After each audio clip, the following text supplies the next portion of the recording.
For years, Darth Vader was the iron fist of the Empire, crushing rebellions, hunting surviving Jedi, executing orders without question. But in the solitude of his meditation chamber, where sound was replaced by the ominous hum of the machine that kept him alive, something began to change. The figure of Padme, long dead, began to appear in his mind, alive, crying, calling for him. At night, he dreamed of her frightened eyes on Mustafar, of her muffled screams. He dreamed of children, eyes full of hope, running through a field on Naboo, and as he tried to reach them, he awoke to the sound of his own respirator. He could no longer sleep. The pain now came from within. The past, once sealed by lava and hatred, began to scream. In the cold void of his mechanical existence, Vader began to remember not the Sith Lord, but Anakin, the boy who believed in good, the man who swore to protect Padme, not destroy her. He saw himself kneeling before the Jedi Council, begging for help to save her, and then choking her with his own hands. He remembered her words, "You're hurting me." Vader, the relentless, the feared, now trembled. "What have I done?" he murmured between the circuits of his armor. "Padme, what have I done?" It was on one of those nights, after a particularly intense vision, that Vader collapsed. Alone in his chamber, he hurled objects against the walls with the Force, screaming like a wounded animal. "Padme!" His roar reverberated through the metal corridors of the Death Star. In a fit of despair, he tore the circuits of his own respirator with the Force, kneeling, suffocating, feeling pain. The machines blared alarms, but he didn't care. He wanted to feel. He wanted to suffer. He wanted to punish himself. "I destroyed them," he murmured with half-functioning lungs, his gaze lost, drowned in a pain no steel could contain. In the days that followed, new visions tormented him. A blonde boy staring at the stars on Tatooine. A girl with brown eyes smiling on Alderaan. Voices whispering his old name, Anakin. The images became so real he could smell the sand, feel the heat of the twin suns, see Obi-Wan's blue eyes watching him from the shadows. And then he made a decision he had never made before: disobey. Without informing anyone, he piloted alone to Tatooine, guided by the Force. He wanted to understand. He wanted to see with his own eyes. He wanted to find peace. The armor still covered him, but his spirit was naked. He was following the call the Force had sent him through visions and nightmares. Obi-Wan Kenobi was there, hidden among the dunes, watching from a distance the boy Vader never knew. When he felt the disturbance in the Force, the old Jedi Master drew his saber and rushed to the source. At the top of a sandy hill, he saw the dark figure emerge. The two stared at each other. Obi-Wan instinctively ignited his saber, but didn't attack. Something was different. The air around Vader didn't carry hatred, but despair. The wind whispered regret. "Obi-Wan," said the distorted voice from the helmet, with a pain that seemed to corrode the space around him. In silence, Vader knelt. With difficulty, he removed his helmet, revealing the burned face, the red eyes from crying, and the tears running freely. "You were right." His voice was broken, human. "I destroyed them. All of them." Obi-Wan, overcome with emotion, didn't know whether to cry or attack. "Anakin," he murmured, "you died on Mustafar." "No, I was buried alive, and only now am I trying to come out." The silence between them weighed like a million tons. Obi-Wan raised his saber once more, overwhelmed by the pain of all he had lost, but his hand trembled. He could not kill him. Not anymore. "You killed children in the temple, betrayed the Jedi, betrayed Padme." Obi-Wan's voice cut like a blade, but Anakin didn't look away. "Yes, and I carry each of those deaths. There is no redemption for me, but the Force, it has shown me many visions. Not just one, but two children. Children who carry my blood and Padme's. I feel them, and that's why I came here and kneel before you. They are the only thing that remains of Padme in this world. I need to see my children, even if only for a moment." Obi-Wan stepped forward. "You don't deserve that."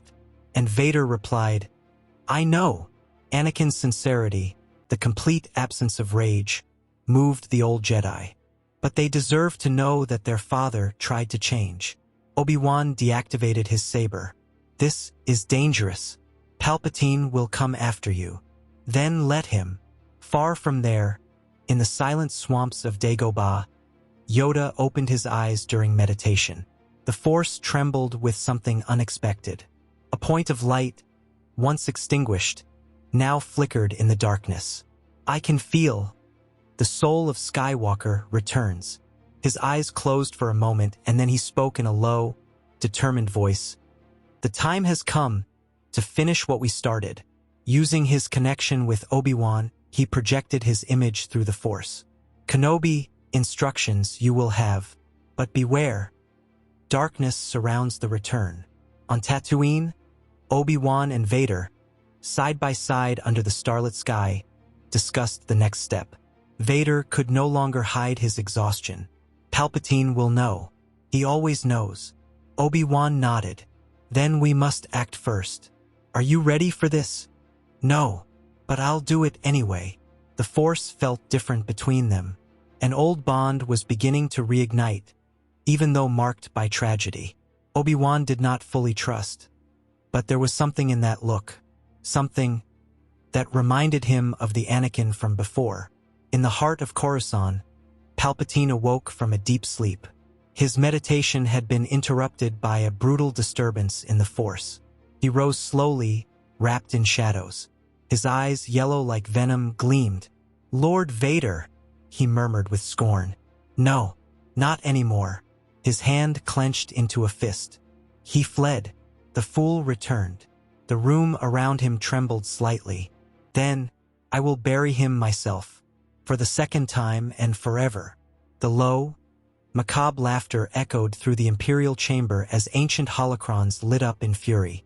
Kenobi and Vader then traveled together through space to reunite with Yoda. The dense jungle of Dagobah seemed to pulse with the Force. The swamp breathed ancient life, and the silence there weighed as heavily as time itself.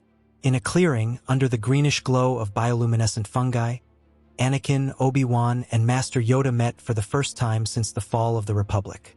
Vader remained on his knees, head bowed, his face marked by guilt and years of pain. Obi-Wan kept a cautious distance, still torn between compassion and the memory of betrayal. Yoda, with his millennia-old gaze, circled Anakin. "Deep darkness still lives in you, but light I also see." The meeting would seal a new destiny. Meditate for days you must. Relive every death, every mistake. Escape you no longer can. Yoda's voice echoed with serenity but was firm as stone. Vader nodded. In the heart of the clearing, in lotus position, he began the inner dive. The Force pulled him into the depths of his memory. The Jedi Temple in flames. The labored breathing of young Padawans. The red saber in his hand. His eyes wept. "Please, no!" A child in his memory screamed. "Anakin, stop!"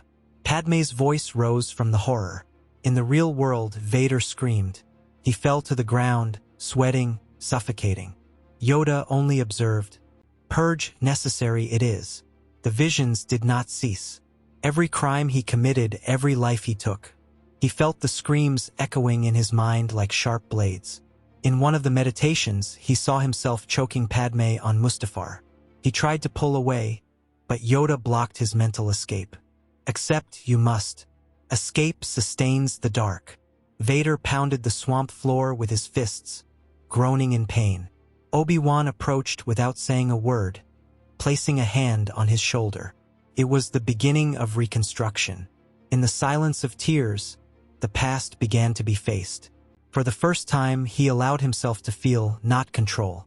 After days of purification and meditation, the three masters devised a plan. Obi-Wan would be secretly sent to Alderaan to find Bail Organa. "If there's still political hope, it starts there," he said. "We need allies with courage." Yoda, in turn, would assume the role of Ghost, gathering exiled Jedi who had survived, and commandos that remained from the Old Order. As for Vader, his role was clear and deadly: to face the Emperor, but not as Vader. Only as Anakin can he destroy the Master of Fear, Yoda stated. Vader must die, and for that, Anakin made a symbolic and definitive choice. Destroy the armor. The furnace was built with stones and wood from the forest itself. With the help of the Force, Anakin and Yoda melted the remnants of the black armor, piece by piece. This iron, this prison, no longer belongs to me, but there were still parts of his flesh that were machine. Prosthetics, implants, and conductors embedded in his spine, chest, and legs. The removal process was painful. Ancient regeneration techniques, learned by Yoda from forgotten beings, were initiated. Anakin spent hours in trance, meditating, while living roots touched his body and accelerated cellular reconstruction. Each limb that bled and healed was a scream of liberation. For weeks, Anakin alternated between screams and silence, sweat and fever. Obi-Wan even doubted he would survive. But the Force seemed to protect his renewed body. With every muscle restored, with every pain that ceased, Vader died a little more. When he finally opened his eyes after the last healing session, Anakin stood upright, fragile, with scars all over his body, but free from that armor. Pain taught me more than hatred ever did, he murmured. Then he walked to a quiet clearing and, with kyber crystals found in the heart of the forest, built a new lightsaber. Blue, like at the beginning. The moment he activated the new saber was solemn. The blue blade illuminated his still-burned but serene face. I was the end. Now I shall be the beginning, he whispered, eyes closed. Obi-Wan, at a distance, watched. He still didn't know if he fully trusted that man. But he knew that the Anakin Skywalker who once fought by his side was no longer dead. The new saber vibrated with a soft, almost spiritual hum. Yoda, in silence, nodded with his eyes. Now, ready perhaps he is. But there was no time for celebration. Darkness would find them too soon. From the Imperial throne on Coruscant, Palpatine felt the collapse of an ancient connection. The bond with Vader, once strong, dark, dominant, had been severed. Skywalker, betrayal again? The Emperor, enraged, made the Sith holocron spin in the air with a single gesture. The shadows in his chamber trembled with the raw power of his fury. He broke the chains, but the Force still screams his name. With a cruel motion, he summoned 5 Inquisitors. 3 men and 2 women, all experienced hunters of surviving Jedi. Bring him to me, or bring me his head. The mission was given. These Inquisitors, among the deadliest in the Empire, departed Coruscant immediately. Each with unique abilities, each trained to kill. One could sense emotions at great distances. Another tracked lingering traces in the Force for days. Using probes and cutting-edge technology, they began to sweep remote systems. A presence as intense as Anakin's left trails in the Force, and the Inquisitors knew it. Dagobah, though cloaked in energies that masked its location, would not remain hidden for long. Meanwhile, on Alderaan, Obi-Wan reunited with Bail Organa. We have little time, and we need many hands. Bail, shocked to hear of Anakin's redemption, hesitated. You want us to trust him? After what he did to Padme, to the Senate? Obi-Wan, firm, replied, he doesn't want forgiveness. He wants to fix it. Bail finally nodded. If it's true, so be it. We have spies inside the Imperial fleet.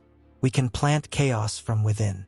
The rebellion caught its first breath, and Anakin, even far away, felt the pieces moving. But on Dagobah, peace was short-lived. The sky darkened in seconds. The breeze became sharp. Anakin, now dressed in simple fabric robes, looked up. He felt the disturbance. They're coming. Yoda looked skyward, his cane embedded in the wet ground. Inquisitors, they are. Fast, lethal. The 3 prepared themselves. The war would not be fought in the future, it would begin here. No plan survives first contact, said Anakin. But now I am whole. The swamp of Dagobah, once humid and oppressive, had become a sanctuary of discipline and resilience. There, Anakin faced the final stage of his training with Yoda, not to master the Force, but to free himself from Vader. After Kenobi's departure, the training went beyond sabers and meditation. It was spiritual, internal, primal. Yoda guided him with enigmatic phrases and exercises in balancing pain and truth. To kill Vader, to kill what remains of fear inside you, you must. For days, Anakin fought against himself. Internal shadows, cruel memories, temptation to return to what he once was. But something inside him had already changed. Vader was a shell beginning to crack. Yoda then led him away from Dagobah. They traveled in silence, visiting ancient sacred places where the Force pulsed intensely.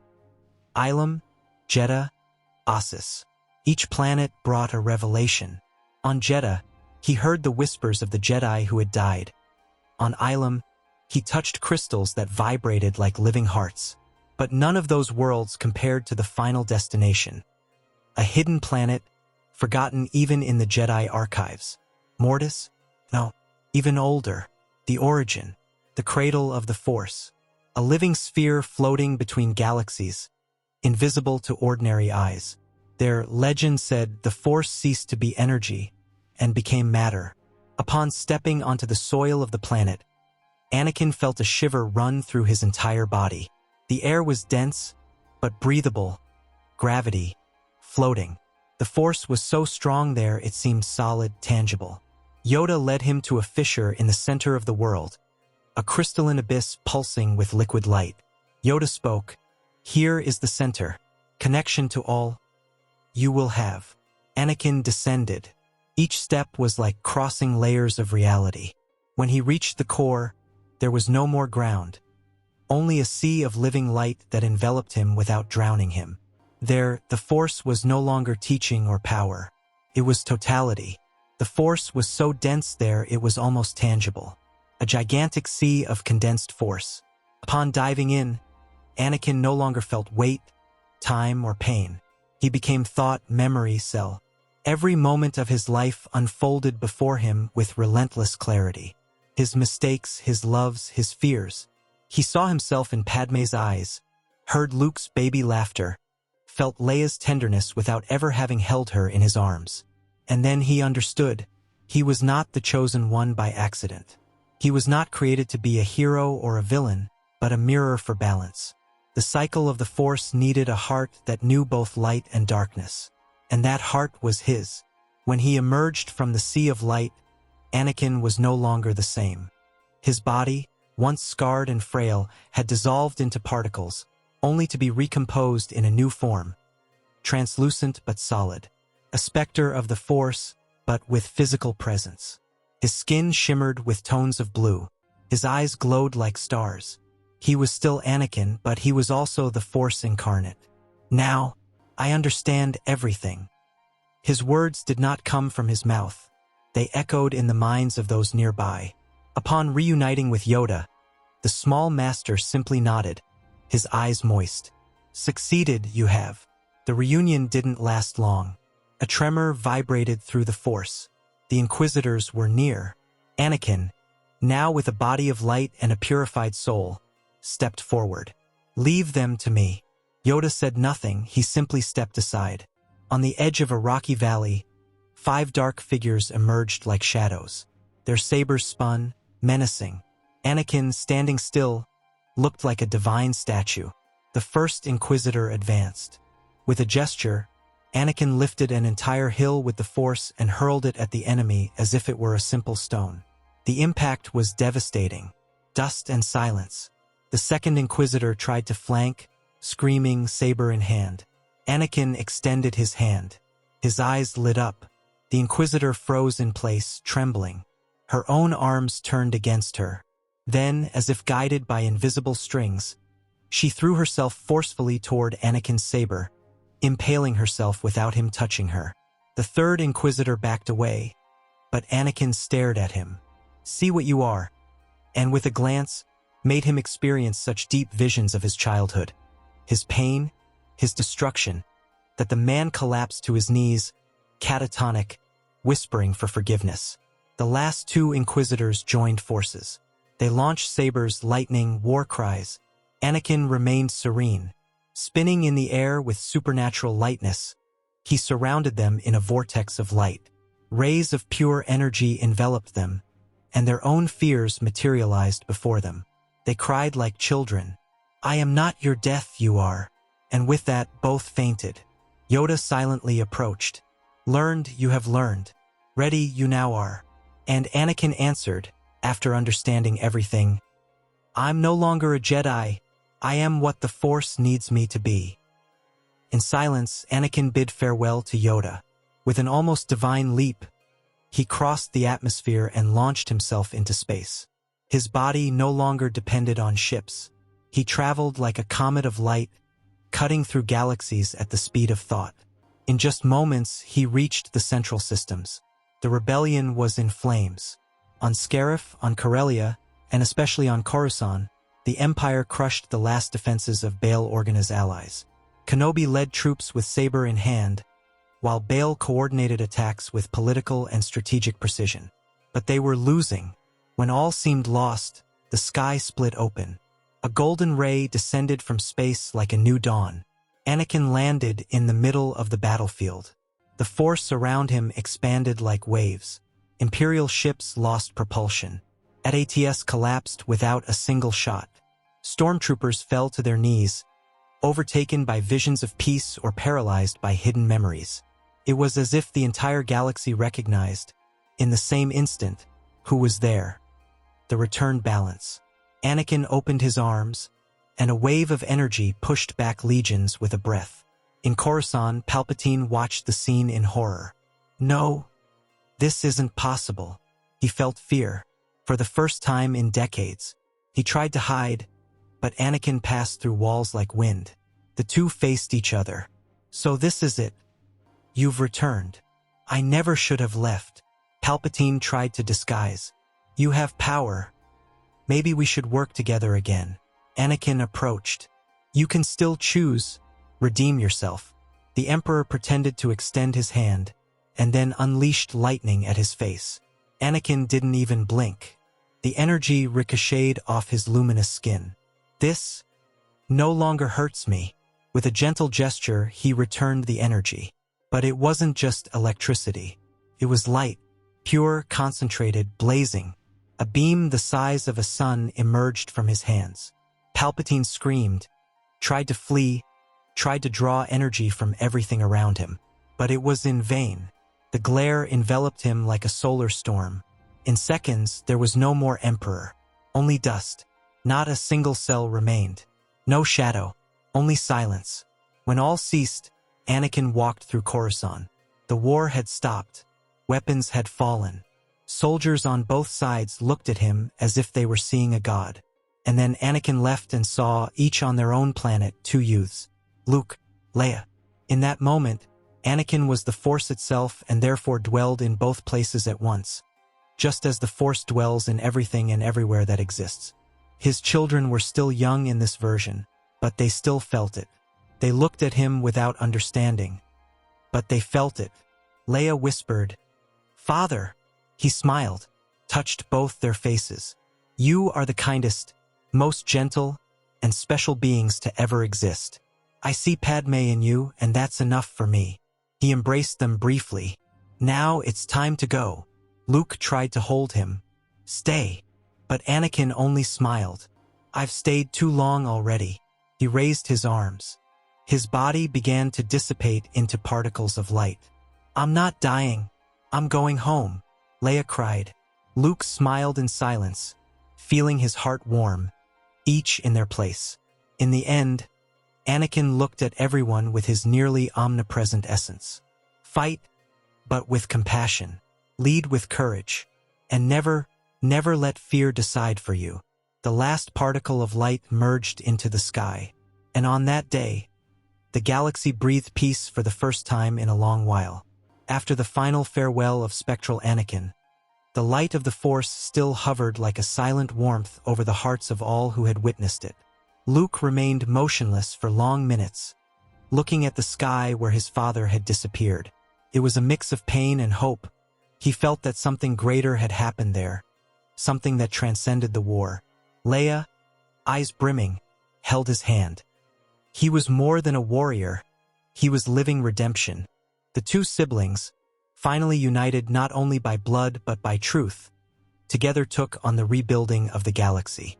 Luke began training new Jedi, not with rigid dogmas, but with the wisdom of experience, of the fall and of redemption. Leia, with courage inherited from Padme, became the political symbol of the new republic, rebuilding the Senate with ethics, balance, and compassion. Yoda, from the top of a nearby hill, watched everything. His eyes were serene. Fulfilled, the destiny has been. He knew his mission in the galaxy was coming to an end. With Anakin redeemed and balance restored, Yoda left the physical plane days later, not in pain, but in peace, becoming one with the Force as well. His final act was to leave a holocron for Luke. To learn from error great wisdom, it is. That way the cycle would not repeat. Obi-Wan, who witnessed the downfall of the Empire and the rise of the new generation, finally smiled after so many years of suffering. He came back, Padme. He truly came back. Kenobi disappeared in silence, choosing not to take a place of prominence. But everyone knew. The Master of Masters now walked in the shadow of time, watching from afar. The galaxy, finally free from tyranny, began a new era, with more care, more listening, more balance. And as the suns shone over the free planets, one thing was certain. The legacy of Anakin Skywalker, the Chosen One, would live on in every act of peace, in every choice guided by love, and in every heart touched by the Force.